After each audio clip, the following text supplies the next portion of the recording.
Ana Vallabriga y en un día de libros encontrarás contenidos y reflexiones sobre el mundo literario en general y sobre el género criminal en particular.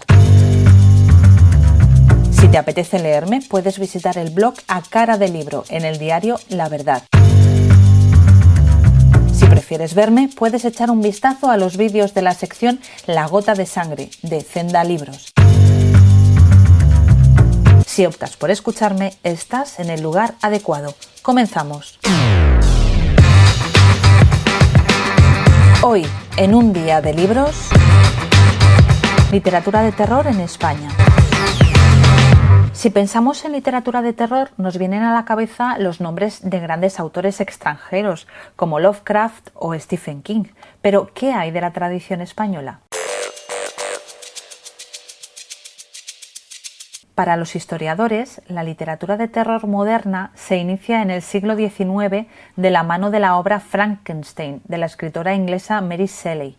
Sin embargo, la raíz de este género deriva de la tradición oral y religiosa que se inicia en el origen de los tiempos y se centra fundamentalmente en el miedo a la muerte y al sufrimiento. La literatura de terror en España lamentablemente no cuenta con una tradición como existe en Gran Bretaña o Estados Unidos. Ni antes ni ahora el género de terror ha gozado de buena salud en nuestro país. Pero existen autores que han aportado su grano de arena. Así que me lanzo a la aventura de recomendaros a algunos escritores españoles. Bien es cierto que algunos libros solo los encontraréis en librerías de viejo.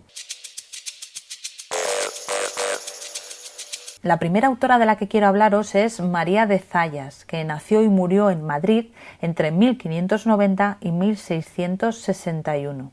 Es una autora excepcional por muchas razones.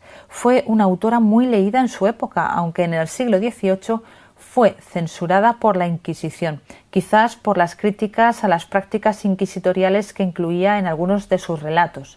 Publicó 2 colecciones de novelas cortas, Novelas amorosas y ejemplares, publicada en 1637, y parte segunda del Sarao y Entretenimiento honesto, en 1647. A esta última se la tituló Desengaños amorosos, por editores posteriores.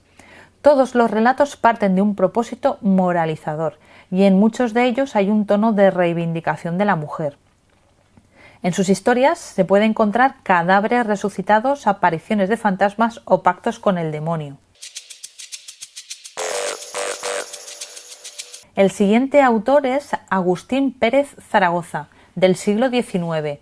Su obra se enmarca en la novela gótica y tuvo mucho éxito comercial.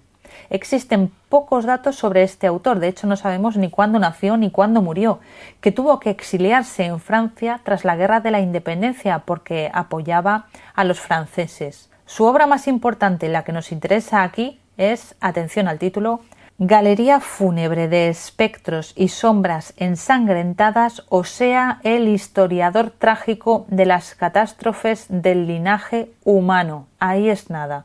Está editada en 1831. Son nada menos que 12 tomos. Algunos de los relatos incluidos en tan magna obra se pueden encontrar en compilaciones de cuentos de terror. Quizás la historia más popular sea, atención también al título, El retrete del amor criminal. Un sugerente título, ¿no os parece? Ahora vamos a hablar de Gustavo Adolfo Bécquer, que nació en Sevilla en 1836 y murió prematuramente en Madrid en 1870.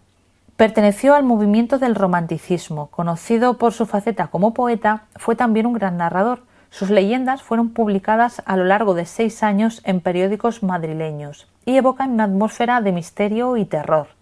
En ellas se narran las desventuras de hombres en busca de un ideal inalcanzable y se ambientan en lugares habitados por espíritus que vuelven del más allá, fantasmas con la apariencia de bellas mujeres y seres demoníacos, que no he pasado yo miedo leyendo estas historias cuando era pequeña. El siguiente autor es José María Latorre, nacido en Zaragoza en 1945 y fallecido recientemente, en 2014. Fue guionista de cine y televisión, crítico cinematográfico y escritor. Se enmarca fundamentalmente dentro de la literatura de terror juvenil. Su obra es muy extensa. Comenzó a publicar en los albores de los 80. Su última obra fue Música muerta y otros relatos, publicada por Valdemar en 2014. La siguiente es la autora Pilar Pedraza, nacida en Toledo en 1951. Esta profesora universitaria es una de las voces más importantes en la literatura de terror española actual, tanto por su faceta como narradora como por la de ensayista.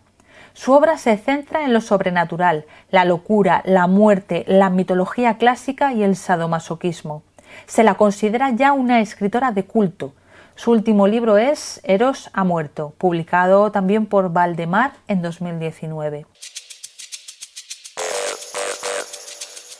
Manel Loureiro nació en Pontevedra en 1975. Su obra más conocida y con la que revolucionó el terror en España fue Apocalipsis Z, una historia que comenzó a escribirse en un blog. La clave de su éxito ha sido ambientar una historia de zombies en España. Es uno de los escritores españoles con más éxito mundial, siendo traducido a más de 20 idiomas. Su última novela es 20, publicada por Buquet en 2019. Por último, podemos añadir un par de nombres más a esta sesgada visión del terror patrio. Se trata de dos autores con una forma particular de sentir la literatura, cuyos márgenes del terror exploran y a los que añaden elementos futuristas, de terror sucio, de distopía, de ficción especulativa o incluso de novela negra. El primero sería Emilio Bueso, nacido en Castellón en 1974. Su última novela, Antisolar, ha sido publicada por Ediciones Gigamés en 2019. El segundo es Guillem López, también de Castellón, nacido un año después, en 1975. Acaba de publicar Lago Negro de tus ojos, publicada por Alianza Editorial también en 2019. Como podéis observar, aunque no sea un género muy prolífico, en España hay donde elegir. Hasta aquí el capítulo de hoy. Nos vemos próximamente en Un Día de Libros.